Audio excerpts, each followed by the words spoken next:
오늘 본문 말씀은 요한복음 14장 16절에 있는 본문의 말씀을 가지고 성령의 약속과 성령 충만함의 삶이 어떤 것인가에 대해서 말씀드리겠습니다. 우리 다 함께 읽어봅니다. 요한복음 14장 16절 말씀입니다.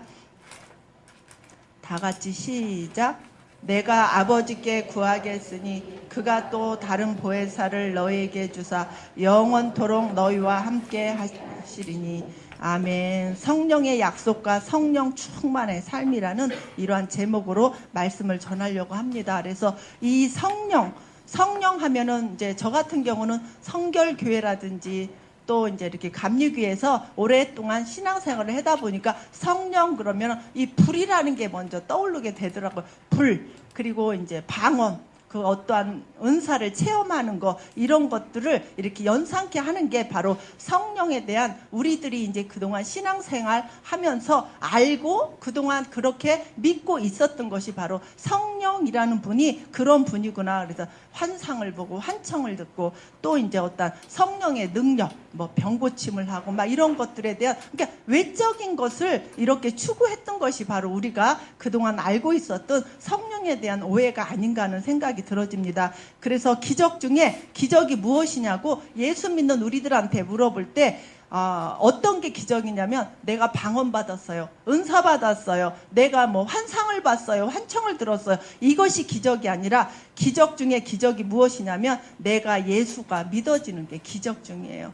그리고 천국이 있다는 것이 믿어지고 지옥이 또 있다는 것이 또 믿어지고 하나님이 살아계신 것이 믿어지는 것이 바로 기적이에요. 그래서 우리들은 이 기적을 다른 곳에서 찾으려고 하는 많은 사람들이 있는데 기적 중에 최고의 기적이 뭐예요? 아까 우리가 찬송가 209장 이 가사의 내용처럼 내가 나의 죄 다 씻은 날, 이 나의 모든 죄를 다 씻은 그 날이 바로 기적이라는 겁니다. 우리가 아무리 이론적으로 세상의 지식적으로 이것을 내가 믿고 싶다 그래서 믿어지는 것이 아니라 오늘 이 본문에 있는 말씀처럼 성령이 역사를 하셔야만이 죄사함 받은 그날, 나의 죄 다 씻은 그날이 바로 어떤 날이에요? 영적인 생일이 구원받은 사람에게는 반드시 영적인 생일이 있어요. 우리가 엄마 뱃속에서 나오는 그날이 우리의 육신의 뭐예요? 생일이듯이 영적인 생일도 반드시 구원받은 사람에게는 그 날이 있어야 된다는 겁니다. 그날이 어떤 날이에요? 나의 죄 다 씻은 날. 그날이 바로 뭐예요?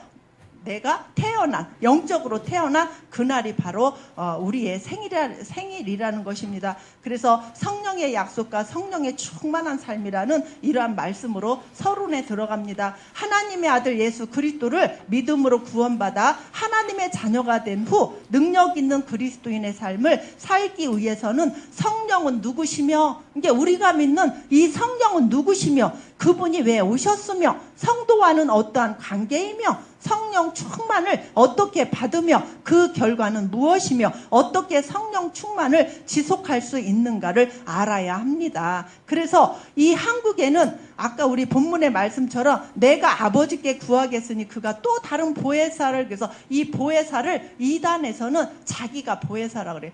특히 누구냐? 이만희, 정명석, 문선명, 이러한 사람들은 자칭 자기가 뭐라 그래요? 보혜사라고 그래요. 자기가 보혜사 성령이라고 자칭하는 사람들이에요. 근데 오늘 이제 이 보혜사가 어떤 분이며 이 보혜사가 하신 사역이 어떤 것이며 그 보혜사이신 성령이 나와 어떤 관계를 가지고 있으며 이 보혜사 성령님에 대한 묘사를 우리가 어떻게 알아야 된다는 겁니다. 그래서 먼저 제가 말씀드려야 될 것은 성령의 묘사를 했어요. 아니, 하나님이면 하나님, 예수님이면 예수님이지 거기에다 무슨 성령님이 또 있어? 헷갈린다는 사람들이 많이 있거든요. 그런데 오늘 이 성령의 묘사를 어떻게 표현을 했느냐면 우리가 알아야 되잖아요. 그죠? 도대체 성령님은 나랑 어떤 관계가 있으며 성령님을 어떻게 묘사를 하고 있는가? 성경에서는 이렇게 말씀하고 있어요. 성령님의 묘사를 하나님의 신이시다. 성령님은 하나님의 신이시다. 그리고 주의 성신이시다. 그리고 심판하는 영이시다. 구원받지 않고 죄사함받지 못한 사람에게는 심판하시는 영이시잖아요. 그리고 소멸하는 영, 성령이 충만했다가 내가 세상 가운데 죄를 짓고 하나님 앞에 가까이 오지 못하면 소멸이 돼요. 성령이 소멸이 된다는 것이죠. 그리고 여호와의 신이시다. 그리고 이분은 곧 지혜와 총명의 신이시다. 그래서 우리가 기도할 때 하나님 저에게 지혜와 총명을 허락해 달라는 것이 바로 뭐예요? 성령의 신이라는 겁니다. 그리고 지식과 여호와를 경외하는 신이에요. 그리고 주 여호와의 신이시고 하나님의 성령이라는 것입니다. 그리고 주의 영, 그리고 보혜사라고도 묘사하고 진리의 영이라고도 말씀드릴 수가 있고, 이분은 어떤 분이냐? 성결의 영이라는 겁니다. 그리고 양자의 영이시고 또 살아계신 하나님의 영이시라는 겁니다. 이분은 또 어떤 분이냐? 영원하신 성령이셔요. 그리고 우리에게 은혜를 주시는 분이 바로 누구냐? 은혜의 성령이십니다. 그래서 내가 말씀을 전하고 우리가 기도할 때 목사님이 선포하셨던 모든 말씀들이 들었던 것들이 우리가 구역 예배라든가 말씀으로 교제할 때 생각나게 하시는 이 모든 것들은 내가 머리가 똑똑하고 내가 머리가 총명하고 내가 IQ가 높아서 생각나는 것이 아니라 누구예요? 바로 성령께서 깨닫게 하시고 지혜를 주시고 지식을 주시고 그럼으로 인해서 은혜를 받게 하시는 분이 바로 성령이셔요. 그래서 성부, 성자, 성령 이분에 대해서 우리가 알아야만이, 이 하나님에 대한 영적인 개념을 올바르게 알아야만이 우리가 신앙생활 하는데 어려움이 없고 또 그분을 더 많이 의존하고 의지하고 기대하면서 소망 가운데 우리가 살아갈 수 있다는 겁니다. 그렇다면은 이 성령님의 묘사를 이렇게 했는데 이 성령의 신적 속성이 있어요. 성령님의 속성, 그럼 이종숙 권사의 속의 본질이 무엇이냐? 사람한테는, 모든 사람한테 본질이 있잖아요. 그죠? 본질이 있는 것처럼 성령의 신적이에요. 신적, 육적이 아닌 신적인 속성이 있어요. 그렇다면 우리가 성령님을 의지해서 기도하거나 무엇을 우리가 하나님 앞에 간구할 때에 이분에 대한 속성을 알지 못하면 우리는 어떻게 해요? 사람도 마찬가지잖아요. 내가 우리 배순미 권사님을 알아야만이 저분에 대한 것을 내가 믿을 수 있잖아요. 저분을 또 신뢰할 수가 있어요. 저분에 대해서 알아야만이 내가 가지고 있는 것을 함께 공유할 수 있는 것처럼 우리가 성령의 신적인 속성을 알지 못하면 이분에 대한 것이 어떻게 해요? 떨어질 수밖에 없어요. 그래서 성령의 신적 속성을 우리가 알아야 되는데, 이 성령의 신적 속성에서 이분은 어떤 분이냐? 성령님은 영원하셔요. 이분은 영원하시고, 그리고 성령은 모든 것 곧 하나님의 깊은 것이라도 통달하시게 만드시는 분이 성령의 신적 속성이라는 것입니다. 그리고 이분은 뭐다 하시는 일이 없으신 전능하신 성령이셔요. 우리 인간에게는 한계라는 것이 있잖아요. 성령님은 한계라는 게 없어요. 그리고 못 하시는 것이 없으신 분, 그리고 편재하신 성령이셔요. 이 편재라는 뜻은 뭐냐? 어느 곳에 공간에 제한을 받으시지 않으시고 어느 곳에나 계시는 분이 바로 성령님이셔요. 내가 지금 우리 아이들을 위해서 이곳에서 기도하면 그곳에서 역사하시는 분이 바로 성령님이셔요. 그리고 세상을 창조하신 분이 바로 성령님이셔요. 그리고 성부, 성자와 동격이셔요. 성부 하나님은 크시고 성자 예수님은 조그마시고 성령 하나님은 아주 어린 내로 이렇게 취급하는 것이 아니라 성부, 성자, 성령 하나님은 똑같은 동격이신 성령님이라는 것을 우리가 알아야 되고, 7번째 거룩의 근원이신 분이 바로 성령이셔요. 그래서 우리가 죄를 짓고 하나님의 기쁨이 되어지지 않는 삶을 살다 보면은 성령이 어떻게 해요? 소멸이 되어질 수밖에 없는 것이죠. 그리고 생명을 주시는 분이 바로 성령이셔요. 구원 상담을 했는데 예수님이 오셔서 구원 상담을 했는데도 이 사람이 귀로 듣고 머리로는 정리가 되어져서 정리된 것이 내 안에 이제 감동으로 오잖아. 아, 맞아. 이게 바로 예수님이 십자가에 죽으심은 나를 위한 죽으심이구나 하고서 내 마음에 감동까지 왔는데 성령이 일을 하지 않으시면 감정으로 끝내버려요. 이론적으로 머무는 사람이 있고 감정으로 머무는 사람이 있어. 그래서 하나님의 말씀을 들을 때 많은 사람들이 은혜 받았어, 좋아 좋아. 근데 좋아 좋아는 하는데 얼마 못 가서 환경과 문제와 사건이 터지면 흔들려 버려요. 그건 뭐예요? 성령이 그 사람 안에 하나님의 약속의 말씀으로 뭘 치지 않았어요? 인을 치지 않았기 때문에. 그러니까 성령이 역사를 해요. 어린아이 7살짜리가 이 복음을 전했는데도 성령이 역사하시면 그 사람은 뭐예요? 구원의 확신을 가질 수 있고 은혜 받을 수가 있어요. 그래서 성령의 역사는 어떠한 나이에 제한 없이 하나님의 말씀이 선포되어질 때 성령이 역사하시면 다 뭘 받는 거예요? 은혜를 받아요. 받는데 지식으로 감정으로 받는 것이 아니라 인침의 역사가 있게 해달라고 우리는 말씀을 받을 때마다 뭐예요? 오늘도 강대상에서 선포되는 주의 중에 입술을 통하여 하나님 오늘도 그 말씀을 받을 때에 사람의 말로 받지 아니하고 하나님의 말씀으로 받아서 그 말씀이 내 심령 가운데 뭐예요? 인침의 역사가 있게 해달라고. 이러한 사람들은 일평생 뭘 붙잡을 수 있냐? 약속을 붙잡을 수 있어요. 기도의 제목을 붙잡을 수가 있어요. 그래서 평생 동안 그 약속을 어떻게 해요? 주신 약속의 말씀을 내가 뭐예요? 믿음으로 인해서 그 약속의 말씀, 축복의 말씀이 내 일평생의 기도의 제목이 되어질 수가 있는 거예요. 그냥 우리가 허공을 치는 그러한 것이 아니라 우리는 뭐예요? 기독교는 저번에 말씀드린 것처럼 약속의 종교 그리고 언약의 종교이기 때문에 예배 때마다 뭘 받아야 돼요? 약속을 받아야 돼요. 그래서 약속이 많은 사람은 많은 뭐를 받아요? 하나님께서 응답을 받는 것이고 약속이 없는 사람은 뭘 받지 못해요?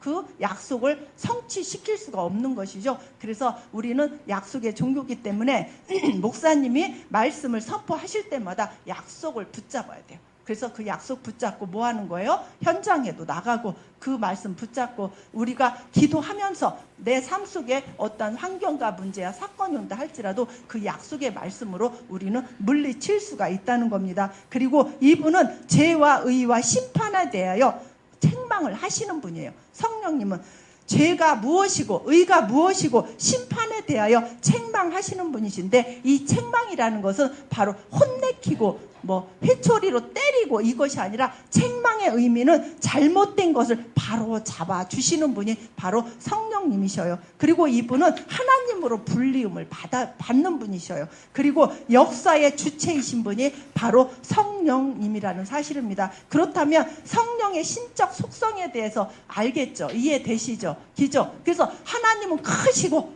성자 예수님은 조금 작으시고 성령님은 더 작으시고 이것이 아니라 성부, 성자, 성령 이 세 분은 어떤 분이에요? 동격제신 하나님이라는 사실이에요. 그럼 이분이 주요 사역을 하셨어요. 주요 사역을 하셨는데 귀신 들린 사람들, 병든 사람들을 쫓아내고 이것이 주요 사역이 아니라 이분이 하신 주요 사역을 제가 말씀드릴게요. 모든 성경을 당신의 감동을 따라 기록하게 하신 분이 바로 성령님이셔요. 그리고 성경의 해석자이신 분이 바로 성령님이 하신 일이셔요. 그리고 다윗의 입을 의탁하사 시편 말씀을 기록하게 하신 분이 바로 누구시냐? 바로 성령님이시라는 사실입니다. 그리고 선지자를 통해서 말씀을 하셨어요. 그러니까 성령님은 어떻게 영이시기 때문에 실질적으로 자기가 나타나서 무슨 말씀을 전하시는 분이 아니라 항상 말씀을 주실 때마다 구약엔 누굴 주셨어요? 선지자 주셨잖아요. 사도들을 주셨잖아요. 그러한 분들을 통해서 말씀을 그들한테 주셔서 그 선지자나 사도를 통해서 말씀이 선포되게 하시게 하신 분이 바로 성령님이라는 사실입니다. 성경은 바로 뭐냐? 성령의 검이라는 겁니다. 즉 성경은 바로 뭐예요? 하나님의 말씀이기 때문인 것입니다. 그래서 성령의 주요 사역을 우리가 이렇게 바라봐야지 성령님 하면은 외적으로 막 귀신을 내어쫓고 병든 자를 치료하고 기도를 했더니 입신에 들어가고 환청을 듣고 이런 것에 대해서 그것도 하나의 성령의 외적인 어떠한 역사도 있겠지만 그것이 나쁘다는 것이 아니라 이러한 신적 내용도 속성에 대해서 알지 못하고 이 성령님이 주요 사역이 무엇인가를 알지 못하고 우리가 신앙생활 한다면 우리는 어떻게 해요? 은혜를 아무래도 덜 받겠죠. 그리고 성령이 그렇다면 세상에 대한 사역이 있어요. 성령님이 그렇다면 세상에 대한 사역이 있는데 이분은 어떤 사역을 하셨느냐? 욥기서 33장 4절에 보니까 창조 사역을 하셨다. 이 창조 사역은 뭐예요? 그동안은 눈에 보이지 않는 사역이죠. 근데 이 창조 사역은, 세상에 대한 사역은 바로 창조 사역, 보여지는 사역을 하셨다는 겁니다. 그리고 두 번째, 이방인의 마음을 감동시켜 주셨어요. 그래서 이 자리에 앉아있는 우리 모두는 다 뭐예요? 우리는 다 이방인이잖아요. 그래서 우리가 복음을 듣고 우리가 어떻게 했어요? 성령의 감동을 우리가 뭐 했어요? 받음으로 인해서 하나님의 뭘 받아요? 하나님의 자녀가 된 것처럼 이방인의 마음을 감동시켜 주셨어요. 그리고 성전 건축하는 이러한 모든 것도 우리의 마음을 감동시켜 주지 않으면 우리가 헌신도, 봉사도, 헌금도 할 수가 없어요. 그러한 모든 성도들의 마음을 만져주시고 감동시켜 주시는 분은 바로 누구예요? 성령님이셔요. 그리고 변화시켜 주시는 거예요. 우리가 어떻게 해요? 세상에서 살 때는 죄악된 죄인으로 살아갔잖아요. 근데 이러한 죄인들을 갖다가 우리께 구원받게 하고 난 이후에 계속해서 우리를 변화시켜 주는 사람. 쌈딱이 어떻게 돼요? 온순한 사람으로 바뀌게 만들고, 욕쟁이가 어떻게 해요? 이 새 방언을 하게 만들고, 그리고 남을 미워했던 사람이 그 사람을 사랑하는 마음으로 바뀌어주시고 변화시키게 하시는 분이 바로 성령님이라는 사실입니다. 그리고 이 성령님은 세상에 대한 사역에 대해서 세상을 책망하셨어요. 세상에서 물질주의, 만능주의로 가는 사람들, 그리고 세상에 자기 이기적이고 먹고 입고 마시는 일에 몰두하는 이러한 사람들, 그리고 하나님을 믿지 아니하는 이러한 사람들, 그리고 멸망의 길로 가는 그 사람들을 향해서 책망을 하신 분이 바로 성령께서 세상에 대한 사역을 하신 것입니다. 그리고 우리들을 뭐 해주셨어요? 구원에 초대하신 분이 바로 누구셔요? 성령이 세상에 대한 사역을 하신 이러한 내용입니다. 그래서 이러한 것을 제가 이제 서론에 이렇게 말씀드리고 나서, 그렇다면 보혜사 성령님은 누구신가?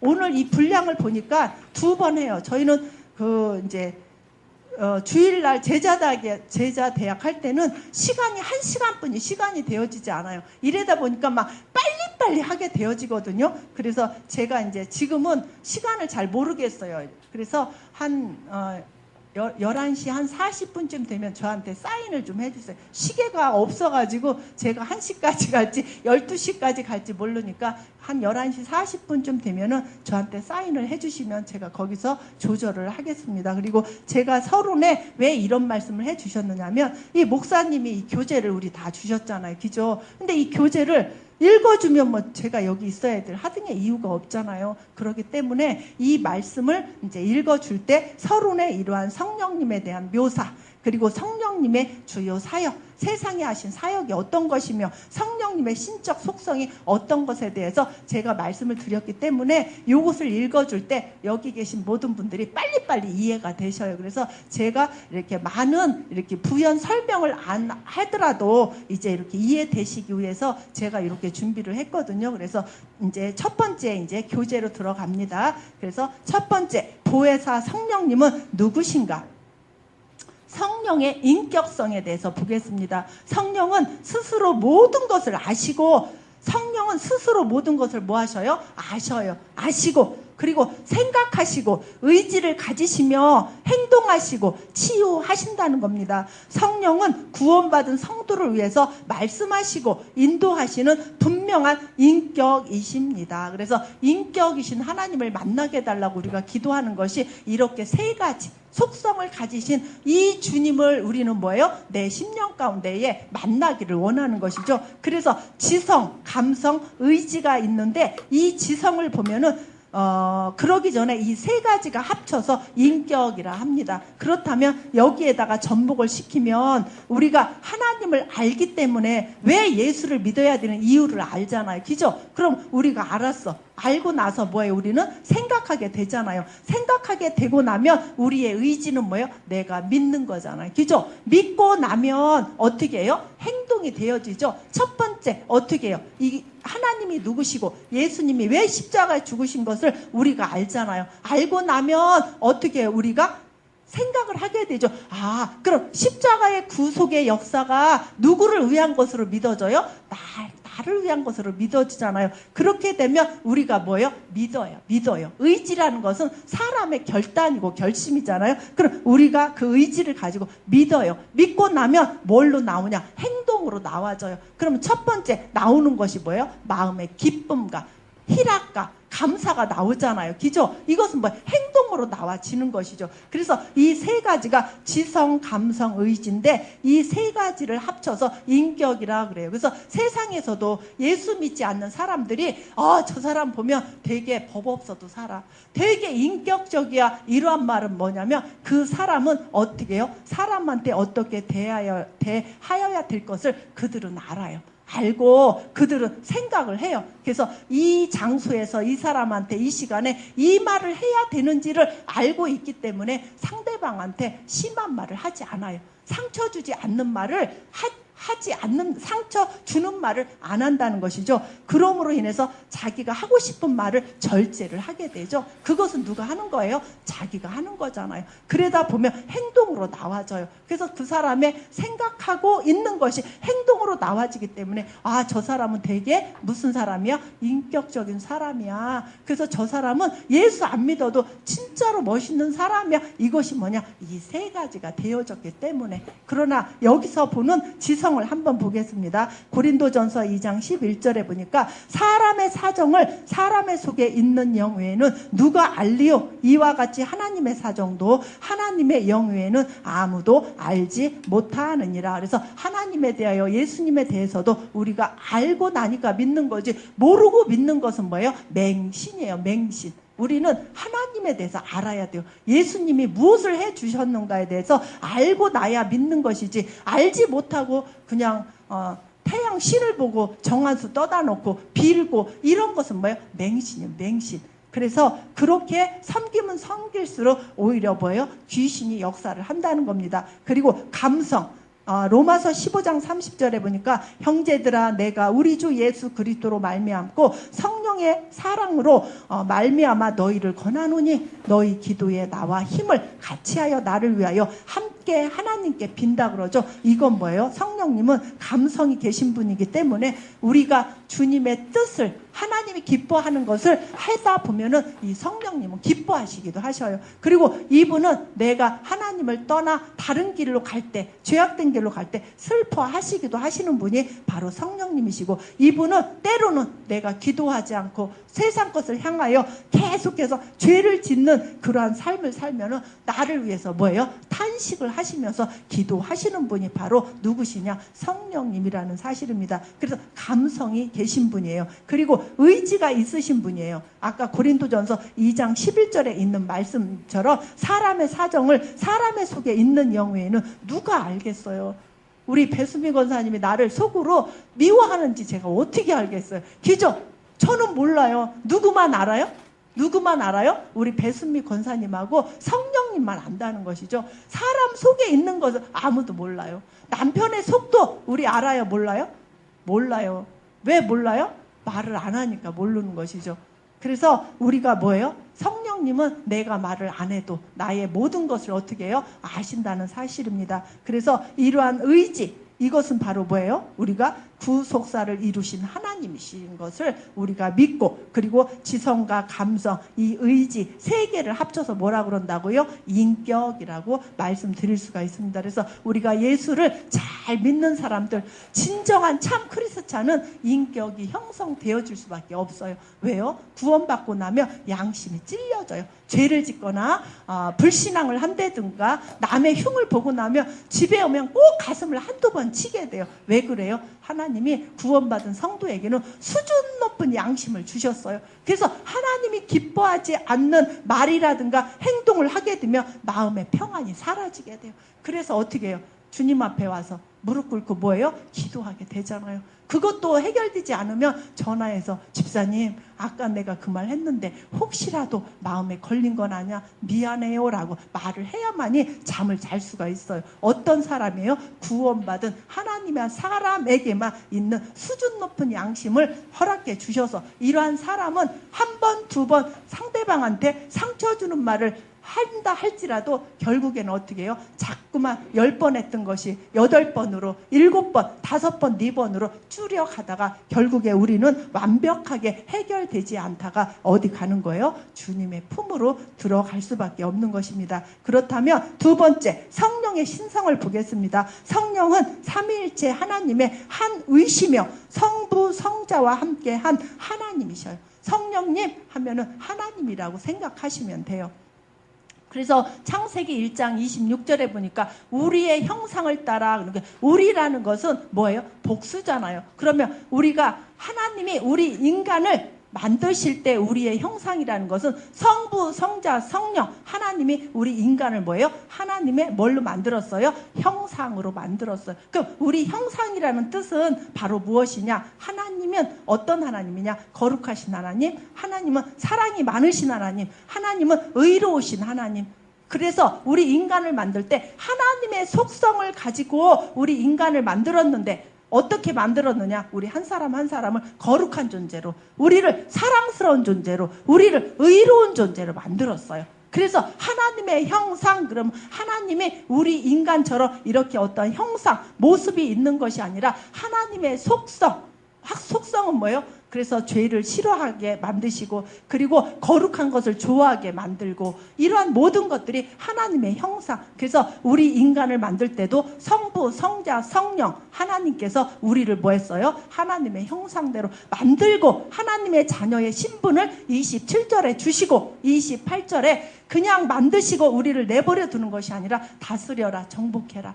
그리고 모든 것을 우리한테 뭐 했어요? 정복하고 다스릴 수 있는 엄청난 삶의 복을 우리들한테 허락해 주셨다는 사실입니다. 그래서 또 여기 말씀을 보면 이름은 보혜사, 헬라어로 파라클레토스라고 하시는데 옆에 계시는 분, 그리고 변호자. 그러는데 죄인을 좋은 쪽으로 변호해 주시는 분이 바로 누구냐? 성령님이라는 사실입니다. 그래서 내가 자꾸만 죄를 짓고 그리고 기도를 하지 않고 그리고 기도를 해도 인간의 욕심을 위해서, 탐심을 위해서 기도하면 성령님께서 계속 하나님 앞에 그대로 가면 내가 잘못될까봐 중간에서 성령님이 그 기도를 바꿔서 하나님 앞에 간구하시는 분이 바로 누구셔요? 성령님이라는 사실입니다. 그래서 우리를 좋은 쪽으로 계속해서 뭐예요? 하나님 편에서 어떻게 해요? 계속해서 변호해 주시는 분.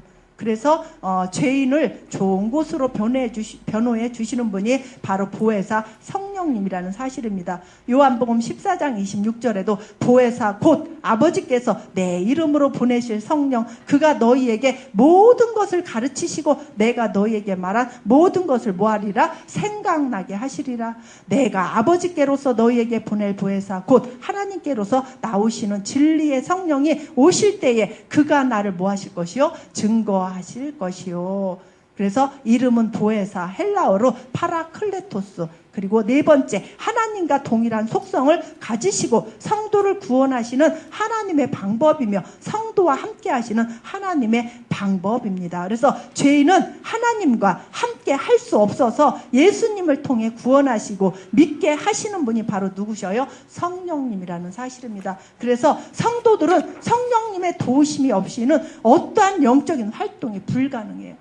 근데 우리는 많이 배우고 똑똑하고 교회에 오래 다니고 믿음의 연주와 직분 때문에 내가 교회에서 뭔가 좀 하려고 하는 그 자체가 바로 죄라는 것이죠. 우리는 뭐예요? 제가 이 자리에 나와서 제가 인격이 좋아서 신앙에 무슨 신학을 전공해서 이것이 아니잖아요. 제가 이 자리에서 마이크 잡고 말씀 전하는 것은 제 의가 아니라 바로 누가 도와주셔서 하시는 거예요? 성령님이 하시는 거예요. 그래서 이 말씀을 전할 때 여기 계신 모든 분들이 은혜 받고 깨닫게 하시는 분도 바로 누구예요? 성령님이 하시는 거예요. 그래서 성도들은 성령님의 도우심이 없이는 아무것도 할 수 없어요. 영적인 활동, 육신의 활동은 할 수 있지만 영적인 활동은 불가능하다는 사실을 우리가 인정하고 믿어야 되고, 그러나 성령 충만을 받을 때 성령의 능력으로 우리는 모든 것을 할 수 있다는 사실입니다.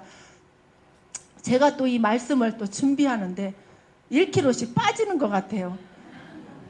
목사님, 바로 일정이 빨리빨리 돼서 빨리 오셨으면 좋겠다는 생각이 들어져요. 아니, 이거 책이잖아요. 여기 계신 모든 분들이 이걸 가지고 있는데 제가 이거 읽어드리는 것도 그렇고, 하나님, 제가 어떻게 이걸 잠도 안 오고 저도 주석도 이것저것 뒤져보고 기도도 했다, 일어났다, 생각나면 또 메모도 했다. 이게요, 보통 일이 아니에요. 네, 목사님이 이제 그 말씀을 이렇게 전하실 때 얼마나 많은 신경을 쓰시고 기도를 하고 준비하시는데, 성도들이 이렇게 보면은 졸면 얼마나 우라통이 터지겠어요. 야, 내가 이 말씀 하나를 전하기 위해서 내가 이렇게 기도하고 준비하는데 이걸 몰라요. 이 비밀을 몰라요. 이 귀한 것을 모르고 졸고 있으니 목사님이 막 강하게 어필하실 수, 지금 잠잘 때냐고, 빨리 일어나.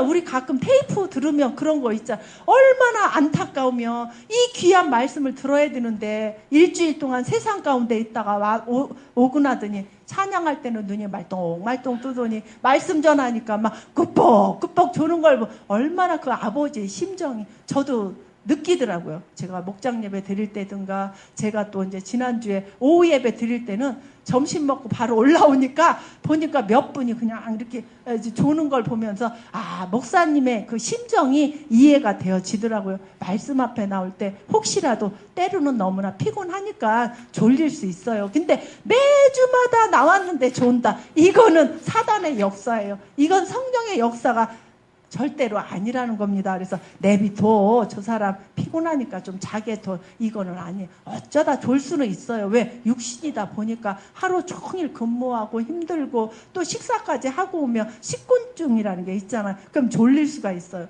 그래서 이렇게 말씀을 또한 준비하고 기도하고 이럴 때 제가 이 말씀을 왜 드리냐, 이제 이렇게 목사님 오시기 전에 말씀드리는 것은 여기에 계신 제자들만큼은 절대로 예배 시간에 졸지 않으셔야 돼요. 눈을 말똥말똥 뜨고 진짜 목사님 말씀이 떨어질 때마다 아멘 아멘 하면 목사님이 그동안 저장해 놓았던 모든 양식들이 그 사람 때문에 막 선포가 되어진다는 사실입니다. 그래서 이 구약 시대에 넘겨서 5번째 보면은, 구약 시대에는 하나님이 어떻게 나타나셨는가?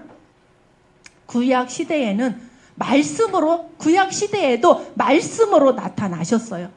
그리고 성령의 역사로 나타나셨어요. 그래서 출애굽기 3장의 1절부터 쭉 보면은 모세한테 나타나셨는데, 여기 출애굽기 3장 2절에 보니까 여호와의 사자가 떨기나무 불꽃 가운데서 그들에게 나타나시니라. 그가 보니 떨기나무에 불이 붙었으나 사라지지 아니하는지라. 이에 가로되 내가 돌이켜 가서 이 큰 광경을 보리라. 떨기나무가 어찌하여 타지 아니하는고 하는 동시에 여호와께서 그가 보려고 돌이켜 오는 것을 보신지라. 하나님이 떨기나무 가운데서 그를 불러 가라사대 모세야 모세야 하시매 그가 가로되 내가 여기 있나이다. 그래서 성령의 역사로 구약에도 나타나셨어요. 3번째, 여호와의 이름으로 나타나셨어요. 여호와의 이름이 신약에는 주의 이름과 똑같아요. 여호와의 이름이. 그래서 이렇게 3가지로 구약에도 하나님은 이렇게 나타나셨고, 6번째, 신약 시대에는 하나님이 어떻게 나타나셨는가? 신약에도 똑같죠. 하나님의 말씀으로 나타나셨고 예수 그리스도로 나타나셨어요. 이 예수 그리스도가 구약에 예언하셨던 그 말씀이 신약에 오셔서는 어떻게 됐어요? 성취되었다는 사실입니다. 그래서 요한복음 1장 1절에 태초에 말씀이 계시니라. 이 말씀이 하나님과 함께 계셨으니 이 말씀은 곧 누구시라? 하나님이시니라. 그러면서 요한복음 1장 14절에 말씀이 육신이 되어 우리 가운데 거하심에 우리가 그 영광을 보니 아버지의 독생자의 영광이요 은혜와 진리가 뭐하더라? 충만하더라. 이 진리가 곧 누구예요? 예수 그리스도라는 사실입니다. 그렇다면 지금은 어떻게 하나님이 나타나시는가? 지금 예수 믿는 우리들에게 하나님이 어떻게 나타나시는가? 예수님의 이름으로 나타나셔요. 그리고 말씀으로 나타나시고 성령으로 나타나신다는 사실입니다. 그래서 본질적으로 본질적으로 창세전의 구속사로 성부, 성자, 성령으로 나타나셨다는 것이고, 이 세 가지라는 것은 바로 뭐냐? 예수 이름으로, 말씀으로, 성령으로, 이 세 가지로 우리는 세상을 이겨야 되는데, 이 세 가지는 떨어질래야 절대로 떨어질 수가 없어요. 그래서 예수 이름으로만 이기는 것이 아니라 이 세 가지로 우리가 세상을 이길 수 있습니다. 이 세 가지가 바로 뭐예요? 하늘의 문화잖아요. 그죠? 하늘의 문화요.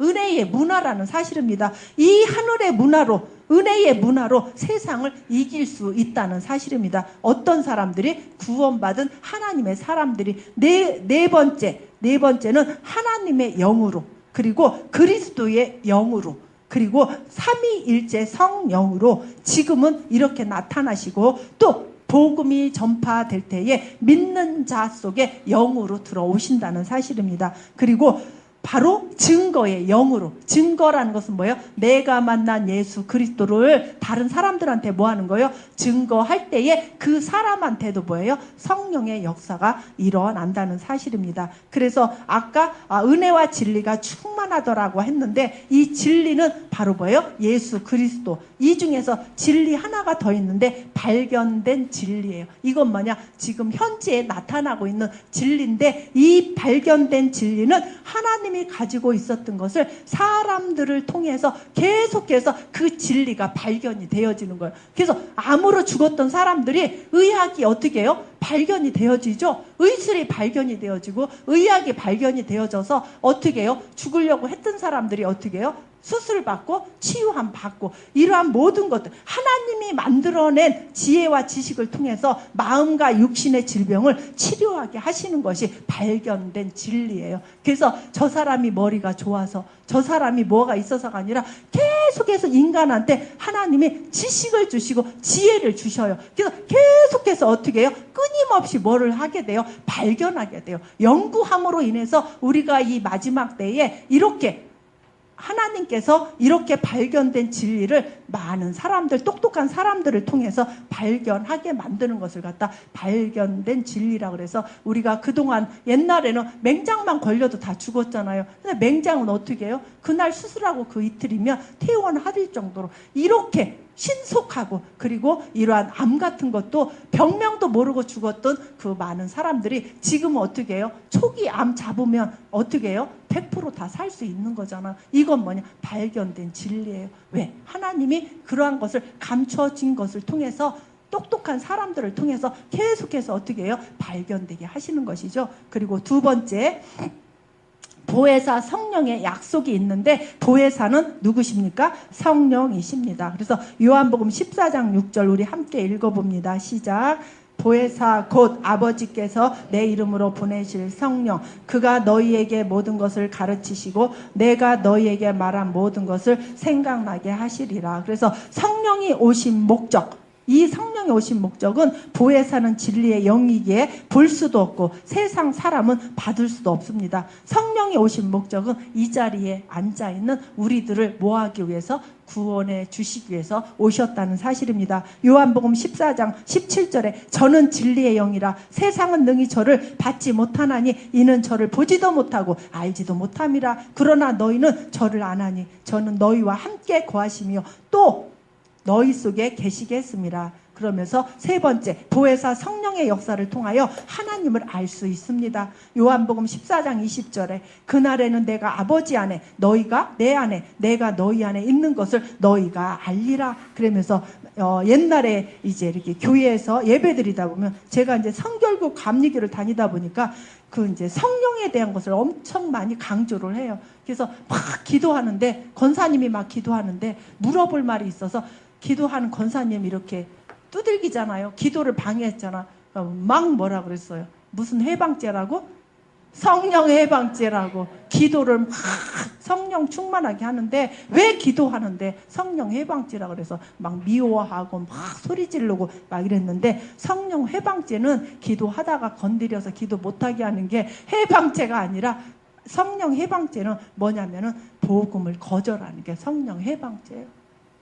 이해되시죠? 그래서 말씀이 선포되고 복음이 선포되는 그곳에, 그래서 어떻게 해야 돼요? 예배를 중요하게 귀하게 여기는 거예요. 주의 종이 준비하고 생각하고 이 말씀을 전하려고 하는데 계속해서 주의 종의 그 시선에서 엉뚱한 짓을 막 하면 안 되잖아요. 막 핸드폰 가지고 논다든가 옆에 사람하고 막 장난한다든가 예배 시간에 막 부시럭부시럭 하면서 막 사탕 먹는다든가 진짜 은혜가 안 돼요. 말씀을 막 듣는데 막 여기서 부시럭 저기서 부시럭. 절대 우리 제자분들은 이제 오늘부터 그러면 안 돼요. 예배 시간에 사탕 졸립다고 사탕 먹고 졸립다고 막 부시럭 이러면 안 돼요. 그거는 그 목사님에 대한 예의가 아니에요. 말씀 전하는 그분에 대한 예의가 아니에요. 졸리면 자기가 자기 살을 꼬집어야지. 왜 옆에 살아? 그게 성령 해방지라는 것이죠. 기도하다 못하게 하는 것이 아니라 목사님 설교를 방해한다든가 말씀 받으려고 하는 사람들의 그런 것을 뭐예요? 복음을 뭐 하는 거예요? 받지 않고 거절하는 게 바로 성령 해방지예요. 그래서 그래도 우리 목사님의 제자들이라면 그 정도 기본은 갖춰 있어야 되잖아요. 특히 여기 계신 우리 권사님, 나이 많이 드신 권사님들 사탕 주시는 건 좋은데 예배 끝나고 잡수시든지 그리고 예배 드리기 전에 잡수시든지 아니면 소리 안 나는 사탕을 잡수시든지 그래서 예배 시간에 다른 사람들한테 불편함을 주면 안 되고 목사님의 그 시선에서 어긋나고 이렇게 그러면은 그 말씀이 이제 준비하셨던 그러한 모든 말씀들이 이렇게 선포가 되어지지 않기 때문에 절대로 그분에 대한 기본 예의고 그리고 내가 누구랑 만나서 아주 신중하게 얘기를 하는데 백에서 막 꺼내가지고 사탕을 막 우뚝뚝뚝 깨물어가며 먹으면서 막 교제하면 그 사람 신뢰하겠어요? 안 하겠어요? 그거는 인간의 기본 예의라고 봐요. 그래서 우리 제자들만큼은 우리 목사님은 그런 말씀 못 하시잖아요. 근데 이제 저도 안 하려고 그래요. 가끔 저도 오후에 제자대학 하고 그러고 올라오면은 막 기운이 쭉 빠져가지고 힘이 하나도 없어요. 그럼 옆에서 우리 권사님들이 권사님 먹으라고 사탕 주면 발밑에서 꼬부락꼬부락 해가지고 입에 얼른 넣고 이랬거든요. 당이 떨어진 것 같아서. 근데 이제 저도 안 하려고요. 제가 이 말씀을 준비하면서 성령 해방지는 복음을 뭐 하는 거예요? 거절하는 거잖아요. 그리고 말씀 받을 때 딴짓하는 거잖아요. 그래서 우리 제자들만큼은 저서부터 이제 고치고 그리고 기본 예의라는 것을 갖춰야 이 사람이 정말로 인격적인 사람이 아닐까 하는 생각이 들어집니다. 옆에 보혜사 성령을 통하여 우리가 하나님 안에 거하는 것을 알 수 있습니다. 보혜사 성령은 성도의 마음에 거하시기 때문에 은혜 받은 말씀을 계속해서 어떻게 해요? 교제 나누고 싶고 그 은혜 받은 말씀을 다른 사람들한테 계속해서 전하고 싶고 구원받고 나면 구원받은 것이 막 사람들한테 뭐예요? 알리고 싶고 증거하고 싶은 것이 바로 뭐예요? 내 안에 보혜사 성령님이 계시기 때문에 바로 그런 것입니다. 세 번째, 보혜사의 약속은 어떻게 성취되었는가? 구약에 보면은 여기 요엘서에 보니까 그 후에 내가 내 신을 만민에게 부어주리니 너희 자녀들이 장래일을 말할 것이며 너희 늙은이는 꿈을 꾸며 너희 젊은이는 이상을 볼 것이며 그런데 여기 너희 늙은이는 이건 뭐냐면 나이 많이 든 사람을 얘기하는 것이 아니라 젊은 사람이라 할지라도 과거 지향적인 사람을 갖다 늙은이라 그래요. 그리고 또 젊은이는 구원받은 사람들, 이 사람들은 목표와 목적이 분명히 있는 사람들, 그리고 미래에 소망이 있는 사람들을 갖다가 젊은이라 그래. 젊은이라 그러니까 청년들을 얘기하는 게 아니에요. 이 젊은이는 뭐예요? 구원받고 난 다음에 재림의 주님을 소망하고 천국을 뭐 하는 거예요? 소망하고 기대하는 사람이 바로 뭐예요? 젊은이들. 근데 이 늙은이는 뭐예요? 그 자리에 앉아서 미래의 소망과 기대를 갖는 것이 아니라 이 사람들은 과거에 만수동에 있었을 때 그 교회가 좋았는데 또 상가에 있을 때 그때가 좋았는데 계속 과거 지향적인 그때를 계속 그리워하면서 그때는 그랬는데 목사님 지금은 왜 그렇게 안 해요 하면서 계속 과거를 뭐 하는 거예요? 돌아가고 싶은 생각을 가지고 있는 사람들. 이 사람들은 뭐가 없는 사람들이냐? 꿈이 없는 사람들. 꿈은 뭐예요? 비전이 없는 사람들이에요. 그리고 미래를 지향해 나갈 줄을 모르는 사람들이 바로 늙은이에요. 우리는 늙은이가 나이 많이 먹은 사람이 늙은이가 아니라 뭐예요? 과거를 뭐한 사람들? 계속해서 지향적으로 가는 사람들. 그래서 나이 많이 드신 분들, 신앙에 어떠한 소망이 없는 사람들은 옛날 거를 좋아하잖아요. 옛날에 우리 여고 시절 때 불렀던 옛날 세상의 그 노래들이 좋아지게 되고, 옛날 친구들이 좋아지게 되고, 옛날에 그렇게 추억을 쌓던 세상 육신의 것을 쫓아가게 만드는 것이 바로 늙은이라는 사실입니다. 그래서 우리는 늙은 사람이 아니라 우리는 뭐예요? 젊은 사람이 돼서 이상을 꿈꾸면서 미래의 소망을 가지고 하나님의 천국을 바라보면서 우리는 기쁨과 감사 속에 사는 사람이 바로 젊은이라는 것입니다. 그렇다면 예수님의 약속이 있어요. 보혜사를 보내사 영원히 함께 하실 것입니다. 우리와 왜 예수님께서 왜 가셔야만 됐느냐면은 우리한테 유리하기 위해서. 영원히 우리는 어떻게 해요? 예수님이 가시지 않으면, 하늘나라 가시지 않으면 우리는 영원히 보혜사가 성령님이 함께 우리와 함께 하시지 못하기 때문에 오히려 예수님이 십자가에 죽으셔서 천국 그 하나님 나라에 가시는 것이 우리에게는 뭐예요? 유리하기 때문에. 그래서 내가 아버지께 구하겠으니 그가 또 다른 보혜사를 너희에게 주사 영원토록 너희와 함께 있게 하시리니. 구원받은 성도와 영원히 뭐예요? 함께 하는 거예요. 내가 너희를 과연 버리지도 않고 떠나지도 아니하리라. 세상 끝날까지 너희와 항상 뭐하리라? 함께 하리라. 함께 하심. 언제까지? 천국 가는 그날까지. 근데 우리는 함께 하심의 그 복을 우리는 때로는 놓쳐버리잖아. 왜? 보여지는 현실을, 환경은 너무나 큰데 나와 함께 하시는 성령님은 눈에 보여요? 안 보여요? 안 보이기 때문에 성령님이 지금 나를 도와주지 않는 것 같은 생각이 들기 때문에 바로 그런 것입니다. 그리고 두 번째, 성령이 오시면 모든 것을 깨닫도록 도와주실 것입니다. 보혜사 곧 아버지께서 내 이름으로 보내실 성령, 그가 너희에게 모든 것을 가르치시고 내가 너희에게 말한 모든 것을 뭐하리라? 생각나게 하시리라. 그래서 말씀을 계속해서 들어야 돼요. 들어야 되고 집에서 말씀을 계속해서 읽어야 돼요. 읽었던 말씀이 어느 순간에 그것이 생각날 때가 있어요. 제가 이제 몇 달 전에 저희 가정에 이제 사업적으로 어려운 일이 이렇게 일어났었어요. 근데 처음에 그 문제가 딱 닥치고 왔을 때는 앞이 캄캄하더라고요. 근데 이제 아무것도 하지 않고 묵묵히 주님 바라보면서 기도하게 되니까 옛날에 그 상가 건물에서 들려줬던 말씀도 생각나고, 이러한 모든 것들이 평상시는 안 났던 말씀이 내가 환난과 고난이 오니까 그때 해주셨던 말씀이 생각나게 하시더라고요. 그 말씀 때문에 다시 또 소생케 되어지고 회복되어지는 이러한 일들이 바로 많이 들어야 돼요. 그리고 내가 지금은 우리들이 이 자리에 나와서 하나님 앞에 이렇게 예배도 드리고 기도도 하고 말씀도 받지만 내가 이 다음에 누워 있을 때가 있을 거 아니에요. 나이가 들면 이 말씀을 듣지 못할 장소에 우리가 어떻게 해요? 나오지 못할 때가 있을 때, 그때 우리가 뭐예요? 계속해서 들었던 말씀을 누워서 뭐 하는 거예요? 묵상하는 거예요. 그 말씀 붙잡고 뭐 하는 거예요? 기도하면서 은혜를 다시 뭐예요? 회복할 수가 있다는 사실입니다. 그래서 계속해서 어떻게 해요? 우리는 말씀 받는 일에, 말씀을 읽는 일에 우리는 최선을 다해야 된다는 것이고, 세 번째, 성령이 오시면 예수 그리스도를 증거하실 것입니다. 요한복음 15장 26절, 내가 아버지께로서 너희에게 보낼 보혜사 곧 아버지께로서 나오시는 진리의 성령이 오실 때에 그가 나를 뭐하리라? 증거하실 것이다. 그리고 네 번째, 성령이 오시면 진리 가운데로 인도하실 것입니다. 요한복음 16장 13절, 그러하나 진리의 성령이 오시면 그가 너희를 모든 진리 가운데로 인도하시리니 그가 자의로 말하지 않고 오직 듣는 것을 말하시며 장래의 일을 너희에게 뭐하리라? 알리리라. 우리는 미래를 어떻게 해요? 2017년도 신년이 되면은 2017년도 한 해 가보지 않은 그 길을 갈 때 우리는 때로는 두렵기도 하고 불안하기도 하고, 내 자녀들이 제대로 잘 아프지 않고 성장할 수 있을까? 사람이라면 누구나 한 번쯤은 생각하게 되잖아요. 가보지 않는 그 2017년도 그 미래를 우리는 미리 어떻게 해요?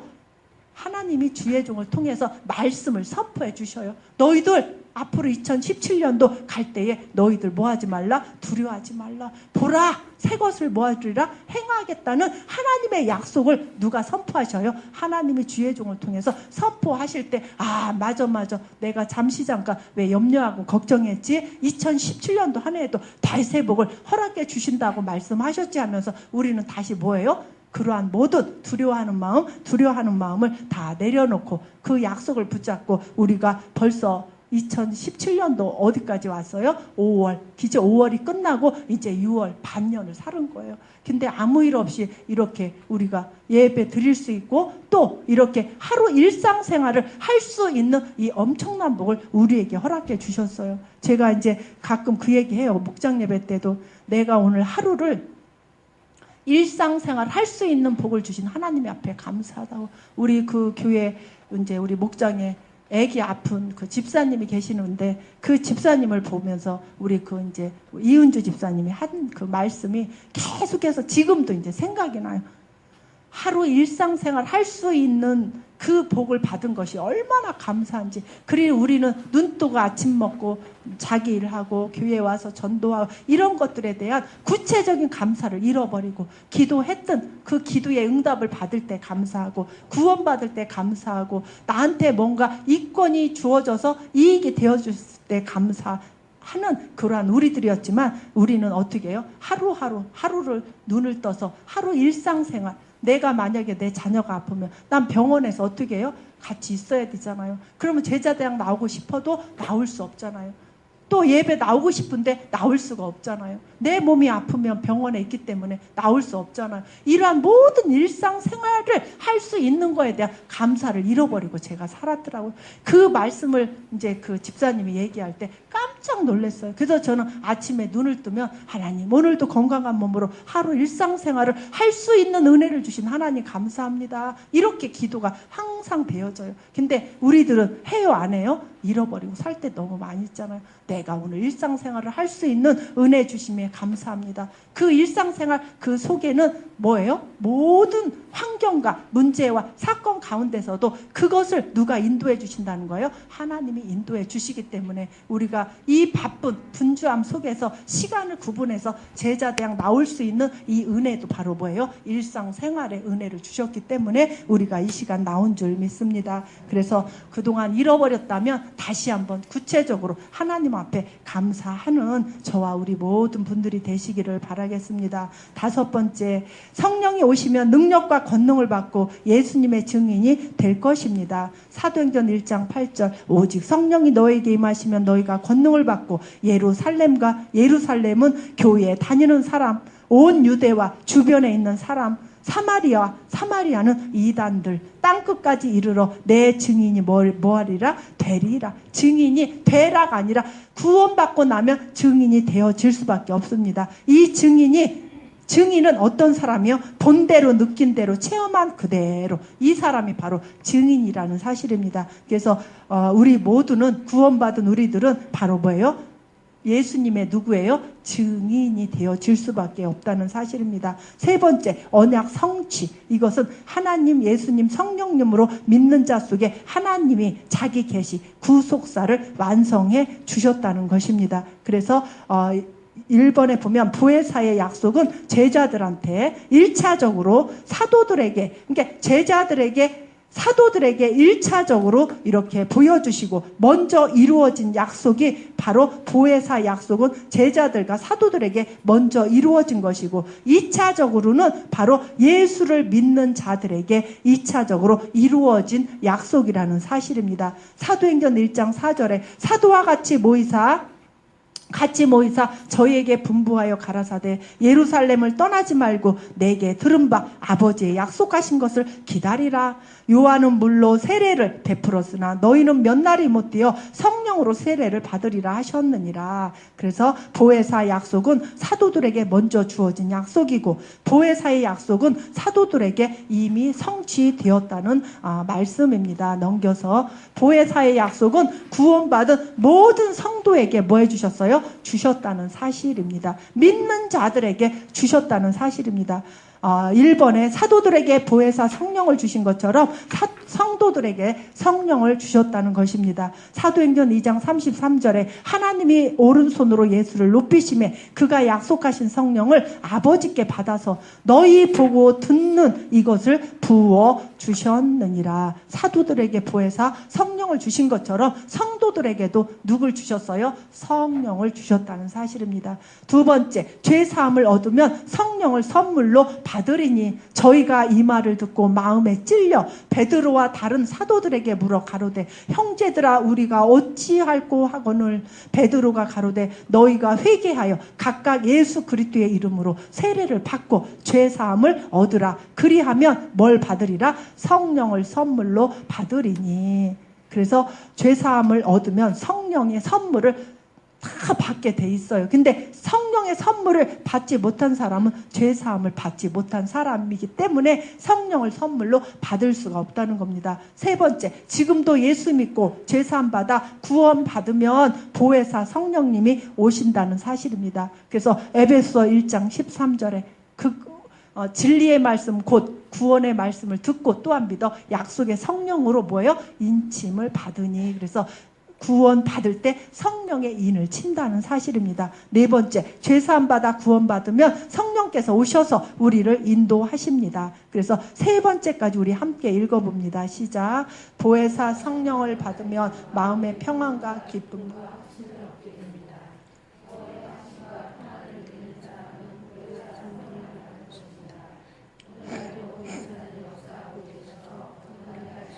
거듭난 영혼을 지키시고 인도하십니다. 그래서 죄사함 받아 구원받으면 성령께서 오셔서 우리를 이렇게 인도하시는데 이것을 지식적으로 하는 것이 아니라 이것을 내 것으로 믿어야 되겠죠. 그래서 이렇게 보혜사 성령을 받으면 마음의 평안과 기쁨과 확신을 얻게 되는 거죠.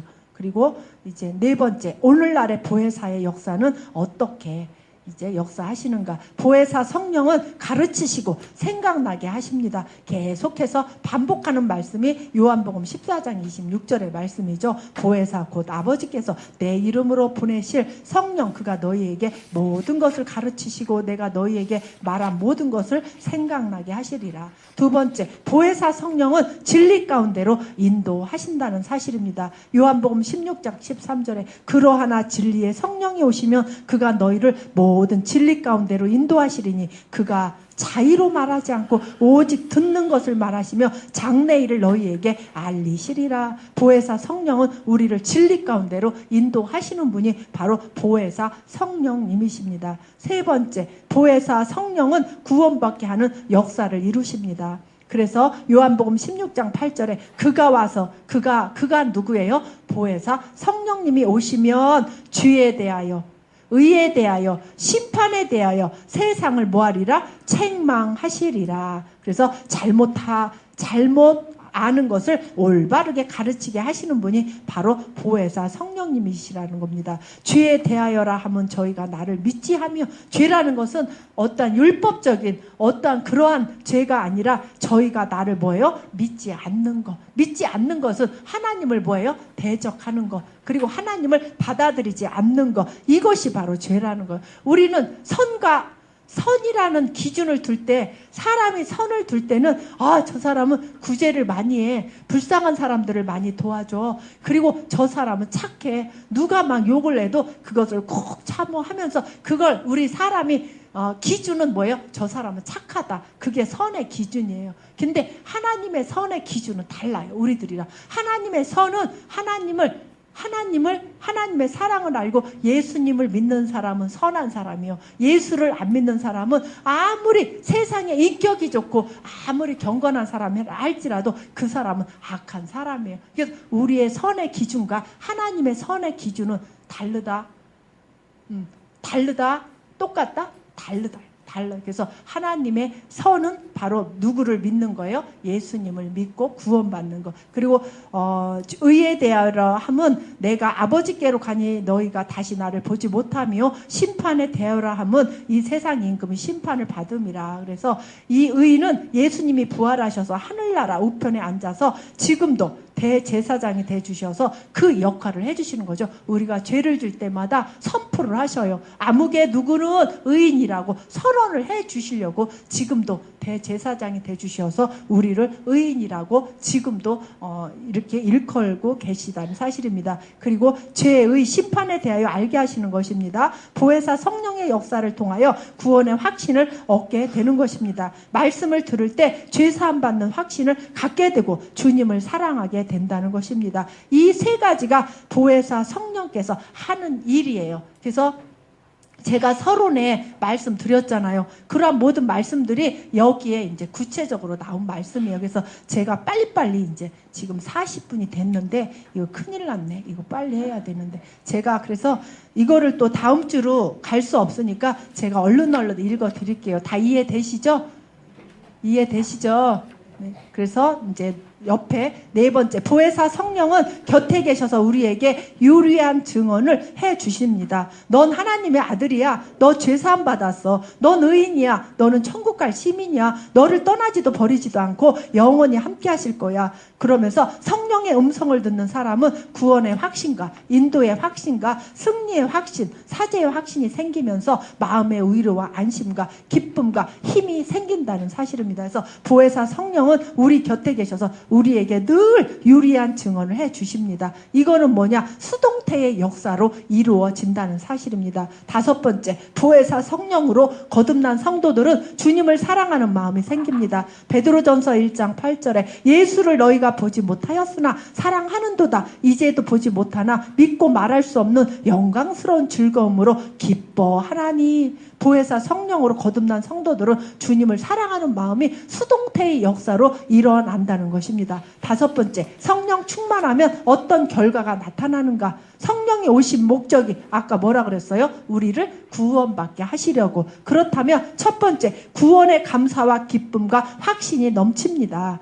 그 성경 말씀은 집에 가서 꼭 복습하세요. 두 번째, 성령의 아름다운 열매를 맺게 됩니다. 여기에서 제가 부연 설명할 수 있는 것은 나쁜 열매가 좋은 열매를 맺을 수 없고 좋은 나무가 나쁜 열매를 맺을 수 없듯이 열매를 봐도 좋은 열매인지 나쁜 열매인지 알 수 있습니다. 성령 충만한 결과가 성령의 아름다운 열매를 맺을 수가 있다는 겁니다. 그래서 그게 뭐냐? 갈라디아서에 보면 9가지 성령의 열매가 구원받고 난 이후에 성령 충만한 사람들에게 열려지는 열매라는 것입니다. 세 번째, 담대히 예수 그리스도를 증거하고 자랑하여 전도의 열매를 맺게 된답니다. 그리고 네 번째, 서로 돕는 생활을 합니다. 서로 돕는 거예요.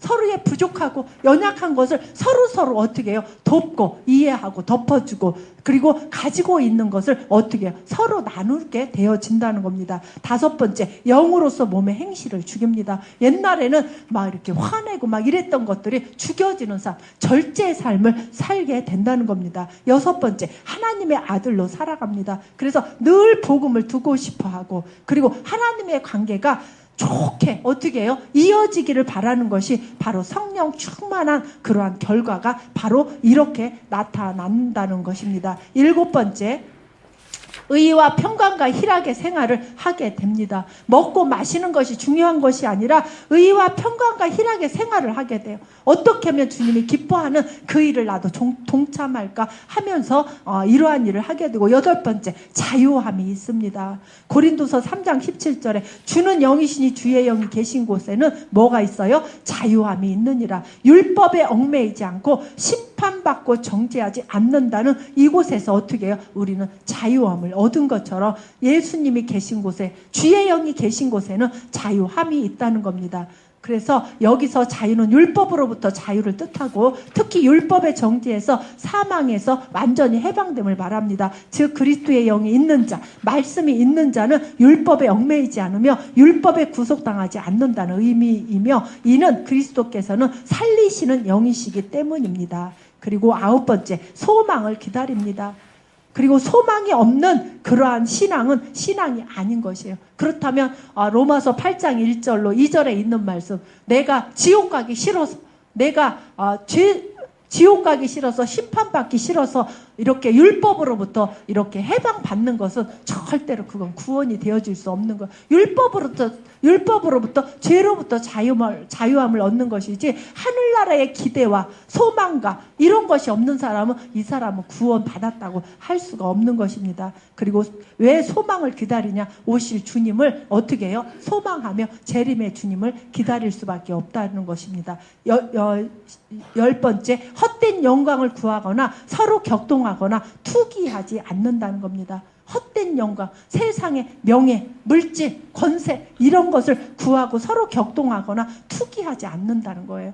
11번째, 영생을 거둡니다.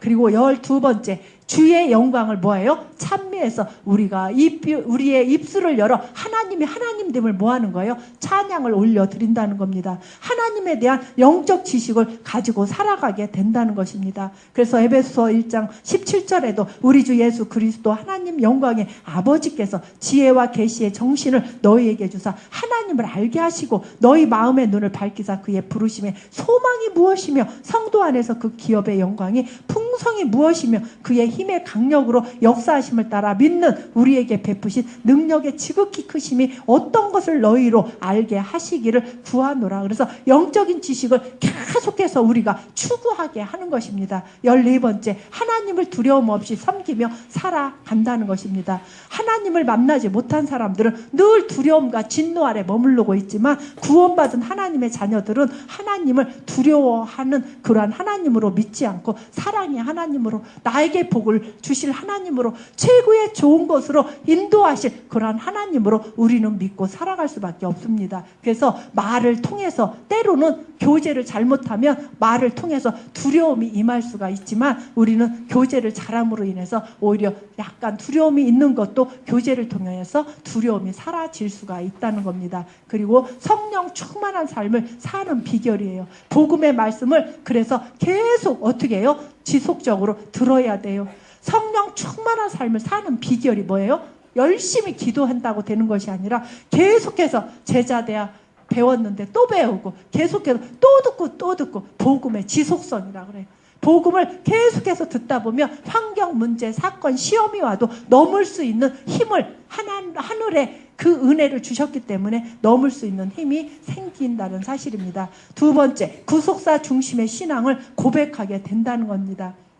그래서 내가 만일 내 입으로 예수를 주로 시인하며 또 하나님께서 그를 죽은 자 가운데서 살리신 것을 내 마음에 믿으면 구원을 뭐하리라? 얻으리라. 그래서 구원받은 것을 계속해서 간증하게 되어질 수밖에 없습니다. 그래서 성령 충만한 삶을 사는 비결을 누가 알았느냐? 사도행전 7장 54절에 보니까 스데반 집사가 그걸 알았어요. 성령 충만한 상태는 바로 뭐예요? 말씀을 담대히 전하는 사람. 그리고 나한테 고통을 주는 사람을 바라보는 게 아니라 하늘의 시선을 바라보게 하는 것이 바로 성령 충만한 사람의 삶입니다. 하늘의 충만, 구원의 확신과 감격과 간용하는 마음을 바로 뭐예요? 성령 충만한 삶을 살고 있는 사람입니다. 성령이 소멸되면 남을 미워하고 땅을 바라보게 되면서 땅의 것을 추구하게 만드는 것이 바로 성령이 소멸되는 것입니다. 그렇다면 이제 하늘의 시선을 우리는 고정시키고 하늘의 것을 바라봐야 됩니다. 3번째, 성령 충만 받기를 우리는 날마다 뭐예요? 간절히 사모해야 된다는 겁니다. 때가 조금 일렀는데 아이들이 밥 달라고 하지 않으면 엄마가 시간 돼서 밥을 줘요, 저녁을. 근데 아이가 시간이 안 됐는데도 밥 달라고 하면, 밥을 사모하면 그 부모는 어떻게 해요? 7시에 먹을 거 5시에 먹어요. 하나님도 마찬가지. 성령을 받기를 뭐예요? 소원하면 하나님께서 뭘 주셔요? 성령 충만함을 허락해 주신다는 사실입니다. 하나님의 말씀이 성도 속에 풍성히 거해야 된다는 사실입니다. 죄를 자백하고 청산해야 됩니다. 이 죄는 살면서 지은 죄, 이걸 갖다 자범죄. 그래서 우리가 그때마다 우리는 뭐 해야 돼요? 나의 입을 통해서 우리가 하나님 앞에 뭐예요? 자백을 해야 된다는 겁니다. 6번째, 성령 충만한 믿음으로 강구해서 인본주의는 바로 뭐예요? 내 사상, 내 생각, 견해, 고집, 내 뜻을 이겨 먹는 것, 이게 바로 인본주의예요. 그래서 사단보다 더 무서운 것이 바로 뭐냐? 인본주의예요. 그래서 교회에서는 인본주의를 내세우면 안 돼요. 교회가 무너져요. 옛날에 저교회 있을 때는 이렇게 했는데 성상교회는 왜 이걸 안 해 하면서 자기가 행했던 경험, 고집, 자기의 그러한 인본주의를 신본주의에다가 내려놔야 된다는 것입니다. 그리고 7번째, 하나님의 명령과 약속의 근거를 두어야 된다는 겁니다. 그래서 약속의 말씀에 근거를 두고 우리는 어떻게 해야 돼요? 기도를 해야 된다는 것입니다. 8번째, 이제 다 끝나갑니다. 자신의 감정이나 체험을 의존해서는 안 된다는 겁니다. 이 자신의 감정이나 체험을 의존, 성령 충만한 것이 몸이 뜨끈뜨끈하고 뭔가 뭐 번쩍번쩍하는 것을 느끼고 뭐 이런 것을 보고 느끼고 체험하고 뭐 어떠한 뜨거움을 간접적으로 하려고 하는 것은 잘못된 거예요. 그래서 그런 것을 의존하면 안 돼요. 아니 약속을 믿는데 우리가 성경 약속의 말씀을 읽는데 막 내 몸이 뜨끈뜨끈하면 그거는 잘못된 거예요. 목사님 말씀을 듣는데 막 열이 훅훅 나고 막 이런 잘못된 거예요. 이 사람은 뭐예요? 감기나 몸살 기운이 있는 사람. 그래서 약속을 근거한 믿음 생활을 하는 사람은 어떠한 이러한 몸으로 육체적으로 뭐를 체험하고 느끼고 막 이런 것을 추구해서는 절대로 안 된다는 겁니다. 마지막 9번째, 성령 충만한 사람들과 말씀으로 뭐 해야 돼요? 교제를 해야 된다는 겁니다. 요한일서 1장 3절에 보면 우리가 보고 들은 바를 너희에게도 전함은 너희로 우리와 사귐이 있게 하려 함이니 우리의 사귐은 아버지와 그 아들 예수 그리스도와 함께 함이니라. 그래서 성령 충만한 사람들과 뭘로 교제를 해야 돼요? 말씀으로. 아파트 넓혀가는 거, 내 아이 명문대 간 거, 내 아이 똑똑한 거, 내 남편 이런 거 세상 것으로 자랑하면 안 돼요. 내 사위 뭐 기가 막힌 집에서 얻었다. 뭐 내 딸이 뭐 아들이 뭐 이런 자랑하면 안 돼요. 세상 거 자랑하면 우리 교회 성도들의 수준이 얼마나 높은지 기가 막혀요. 세상 자랑하는 사람 보고 뭐라는 줄 알아요? 수준 낮아서 진짜 못 듣겠더라. 이렇게 저한테 와서 얘기하고 세상 자랑하는 어떤 집사님이 얘기를 하니까 수준 낮아서 정말 그 권사님하고 교제 못 하겠대요. 자기 자랑을 너무 많이 하니까. 그래서 수준 낮은 사람이 되지 않기 위해서는 주님 자랑만 해야 되고 복음으로만 교제해야 돼요. 왜? 우리 교회 성도들은 영적 수준이 웬만한 교회 목사님 수준들보다 다 능가를 하기 때문에 잘못 얘기하면 큰일 나요. 결론. 이 결론이 바로 우리의 기도가 돼야 돼요. 오늘 이 결론이. 그래서 우리 다 함께 한번 읽어봅니다. 시작.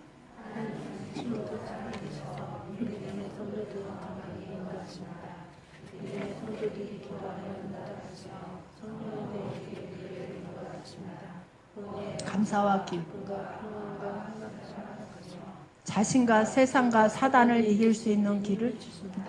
내게 능력 주시는 자 안에서 내가 모든 것을 할 수 있느니 어떤 환경, 사건, 문제를 당하고 어려움이 와도 이길 수 있는 능력을 주십니다. 구원받은 그리스도인의 삶은 보혜사이신 성령 하나님께 철저하게 의존합니다. 성도들은 성령님의 도우심이 없이는 어떠한 영적인 활동도 불가능합니다. 성도들은 성령 충만을 받을 때 성령의 능력으로 모든 것을 할 수 있습니다. 그러므로 우리는 무엇보다도 성령의 실제성을 인정하고 시인하고 신앙 고백하여 성령으로 충만한 삶을 살아야 합니다. 아멘.